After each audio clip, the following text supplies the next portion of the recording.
The most dangerous place you can be when your life is falling apart is surrounded by the people who claim to love you the most. There is a very specific type of silence that follows the end of a relationship.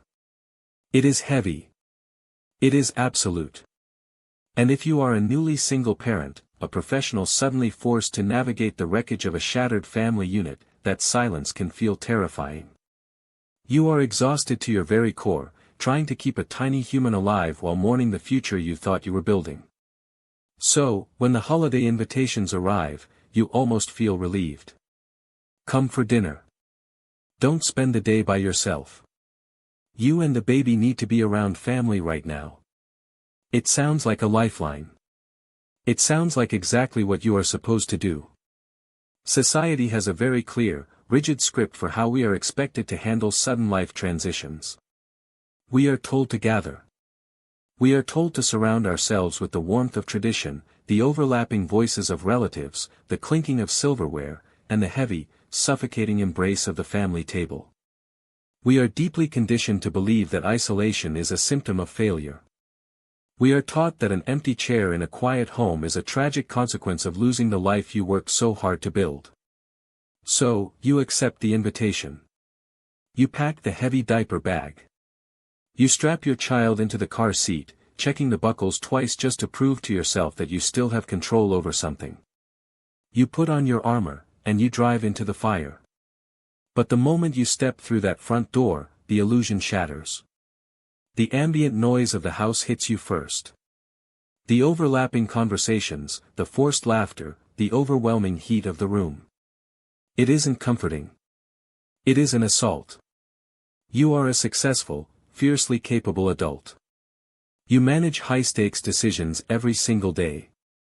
Yet, standing in the hallway of a crowded family gathering, stripped of the partner you were supposed to build this life with, you are instantly reduced to a cautionary tale. You can feel the shift in the room before anyone even speaks. The tilted heads. The prolonged, sorrowful eye contact. The sudden, unnatural drop in conversation volume when you walk into the kitchen.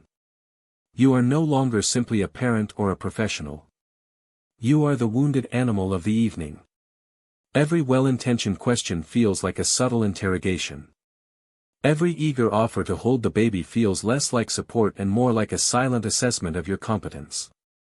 You are desperate for a moment to simply breathe, to process the tectonic shift in your reality, but instead, you are forced onto a stage. You must perform. You must smile.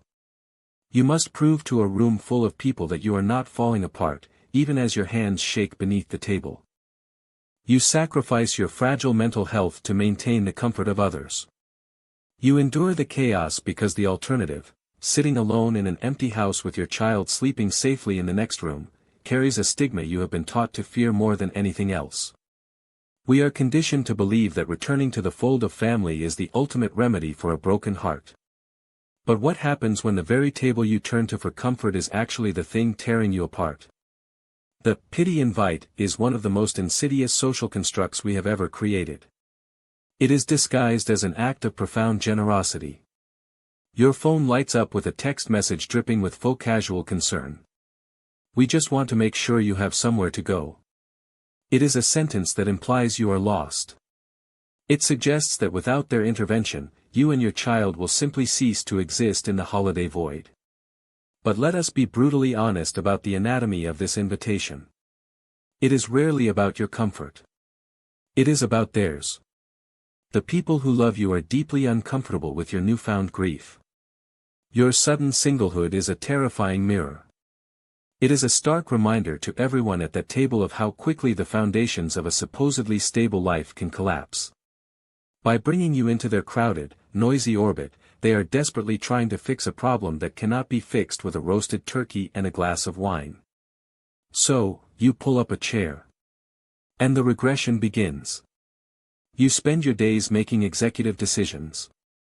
You manage deadlines, navigate complex professional landscapes, and handle the relentless, terrifying demands of raising a young child entirely on your own. You are a master of your own survival. But the moment you sit at that family dining table, your adult identity is abruptly stripped away. You are instantly thrust back into toxic, decades-old family dynamics. You are no longer the resilient professional. You become the tragic figure. The cautionary tale. The project that needs managing. Then come the looks. The unbearable weight of the pitying gaze. It is a suffocating blanket thrown over your every movement. If you look tired, they whisper about how much you are struggling. If your baby cries, the room falls into a sudden, judgmental hush, as if the tears are direct evidence of your shattered household. The conversation is a psychological minefield. Are you dating yet? Have you thought about downsizing? You know, kids are resilient, they bounce back. They speak to you as if you are a fragile, broken thing. They offer unsolicited advice that stings like salt in a fresh wound. And you cannot defend yourself. You cannot scream. You cannot tell them that their support feels like a physical weight pressing down on your chest, because that would make you ungrateful. You are expected to absorb their anxiety about your life, while simultaneously managing your own. You are in a highly vulnerable, transitional state. Your mental health is balancing on a knife's edge. You are actively grieving the death of a dream while trying to be the anchor for your child. What you desperately need is space. What you need is peace. What you get instead is an emotional obstacle course. You nod. You swallow the anger rising in your throat. You pretend not to notice the hushed conversations happening in the kitchen when you step away to change a diaper. You put the expectations of the group far above your own desperate need to heal. Eventually, the long night ends. You pack up the heavy bag, carry your sleeping child to the car, and drive away into the dark. You grit your teeth, survive the dinner, and escape with your polite smile intact. But the emotional tax you just paid is devastating. Which raises a terrifying, almost unthinkable question: what if you simply refuse to pay it? Society has a profound, almost phobic fear of the empty chair. Look at the media we consume. Look at the advertisements that flood our screens. Happiness is always depicted as a crowded room. It is a long table overflowing with food, surrounded by laughing generations, clinking glasses, and chaotic, perfect togetherness. Solitude, on the other hand, is the universal cinematic shorthand for tragedy. We are taught from a very young age that to be alone is to be abandoned. A table for one is a phrase always spoken with an apologetic whisper by the hostess. And when you are a newly single parent, navigating the wreckage of a life you had meticulously planned, this cultural conditioning becomes a weapon you turn against yourself. When you walk past your own dining room and see the empty space where your partner used to sit, you do not just see a piece of furniture. You see a monument to your perceived inadequacy. The silence of your house begins to feel like a relentless accusation. You look at your child, sleeping peacefully in their crib, and a suffocating wave of guilt washes over you. You ask yourself the questions that keep you staring at the ceiling at 3 a.m. Did I fail at love? Am I depriving my baby of a normal life? Have I irrevocably broken my family? This is the stigma of the solo table. It is the heavy, invisible burden that tells you your worth is entirely dependent on your ability to maintain a traditional family structure. We equate being alone with failing at life. We view a quiet house as a broken home. This shame is so deeply ingrained in our collective psyche that we will do almost anything to avoid it. We will drag our exhausted bodies to holiday dinners we actively despise. We will subject ourselves to the pitying stares of extended relatives. We will swallow our pride, mask our grief, and perform the exhausting role of the brave survivor, entirely because we are terrified of what it means to stay home. We buy into the massive, culturally enforced lie that any company, no matter how toxic, draining, or condescending, is inherently better than no company at all. But this shame is a manufactured illusion. It is a societal control mechanism designed to keep us conforming to a picture-perfect narrative that does not actually exist. By labeling your isolation as a failure, you are being denied the exact environment you need to survive. The guilt prevents you from setting boundaries. It forces you to keep your front door open to people who deplete your already critically low reserves of energy, simply to keep the chairs in your living room filled. You have been made to fear the quiet. You are terrified that if you close the door, you will be consumed by the silence of your own failure. The world insists that sitting alone in an empty house is a surrender, a glaring symbol of your defeat. But what if society has it completely backward? What if that empty chair isn't a prison, but a fortress?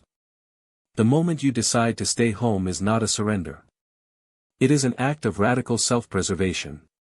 It is the exact second you stop apologizing for your grief and start building your fortress. Imagine the text message arrives. Another invitation. Another expectation. But this time, your finger hovers over the screen. You type a single, polite, but immovable sentence. "Thank you, but we are going to stay home this year." You hit send. The sky does not fall. The world does not end. Instead, an incredible, expansive wave of relief washes over you. You have just committed the ultimate quiet rebellion. You have rejected the societal script that demands your exhaustion. You look around your home. The baby toys scattered on the rug. The dishes in the sink. The profound, uninterrupted quiet. This space is no longer a monument to failure. This is your sanctuary. Healing cannot happen on a stage. You cannot process the monumental grief of a shattered future while actively managing the discomfort of an audience. When you choose the empty chair, you are granting yourself the ultimate, radical permission to just exist. You take off the heavy armor you wear in the professional world. You drop the brave face you wear for the daycare teachers and the grocery store clerks. In the absolute safety of your quiet house, you do not have to perform. If you need to sit on the kitchen floor and cry until your ribs ache, you can do it without a chorus of pitying sighs. If you want to order takeout, feed your baby mashed peas in your pajamas, and stare blankly at the wall for an hour, there is no one there to judge your coping mechanisms. There is no one tracking your recovery timeline. There is no one offering unsolicited advice about how quickly kids bounce back. You spend your entire life being strong, decisive, and accountable to everyone else. The solitude you choose right now is not a tragic isolation. It is a protective shield around your most precious asset. Your energy. By locking the front door and keeping the world out, you are fiercely guarding the fragile, beautiful bond between you and your child. You are proving to yourself that a home does not need to be loud to be filled with love. It just needs to be safe. This is where the true transformation begins. You learn to stop fearing the silence and start utilizing it. The empty chair at your dining table is no longer a void waiting to be filled. It becomes a profound symbol of your autonomy. It means no one is sitting there taking up space who does not absolutely deserve to be there. You realize that choosing to be alone is not a tragedy at all. It is the highest form of self-respect. You've drawn the boundary, the noise has finally stopped, and you've learned to breathe in the silence. But healing in isolation is only half the battle. Now, you face the ultimate test of your newfound strength, deciding who, if anyone, is allowed back in. You have stripped your life down to its absolute foundation. The overwhelming noise is gone. The heavy weight of other people's expectations has been lifted. Now, from the safety of the fortress you have built for yourself and your child, you get to decide exactly how you want to rebuild. We are told that family is a biological obligation. We are taught that it is an undeniable force we must yield to, no matter the cost to our own mental health. But that is a lie. Family is not a mandatory sentence. It is an active, ongoing, deliberate choice. When you finally silence the relentless pressure to perform, you realize a profound truth. You have not lost your family at all. You have simply been given a blank canvas to redefine it. For your entire life, the picture of a perfect household was handed to you. It was a crowded table, a traditional structure, a rigid timeline of milestones you were desperately trying to meet.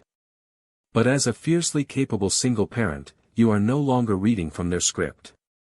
You are writing a completely new story. The love you share with your baby in the quiet hours of the morning is not a fraction of a whole. It is complete. It is entire. It is exactly what it needs to be. Eventually, as the deep emotional wounds begin to close, the walls of your fortress will turn back into doors. But this time, you hold the only key. The people you eventually invite back into your life, the ones who get to cross your threshold, will not be there by default. They will be there by design. This is the incredible power of the chosen family. You will curate a circle of friends, mentors, and loved ones who respect your boundaries. People who honor your peace. People who bring genuine joy and stability into your child's life, rather than demanding an emotional performance from you. You will discover that the most beautiful, supportive tables are often built entirely from scratch. You fought a war to reclaim your peace. You survived the wreckage, shielded your child, and stood your ground against a society absolutely terrified of solitude. You proved that choosing to be alone is not an act of surrender, but the ultimate declaration of self-respect. An empty chair next to you is no longer a warning sign. It is a fiercely guarded standard. It demands that whoever eventually sits in it must be entirely worthy of the peace you have cultivated. Society will always try to tell you that an empty chair is a tragedy waiting to be fixed. But the next time you sit down in the quiet of your own home, you have to ask yourself, is the room really empty, or have you finally made enough space to meet the person you were always meant to become?